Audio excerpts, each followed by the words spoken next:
ពូជយើងនៅខ្លាំងច្បាំងសុំទៅសុខយើងមានកម្លាំងយើងមានកំហែងយើងឈ្មោះទៅមក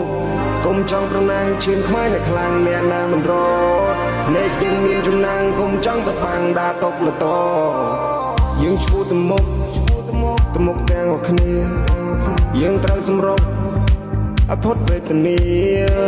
មួយថាមិនអាចពីរថាមិនអាចគុំនៅរៀងរាចេញទៅឲ្យឈ្នះយកជ័យជំនះប្រទេសកម្ពុជា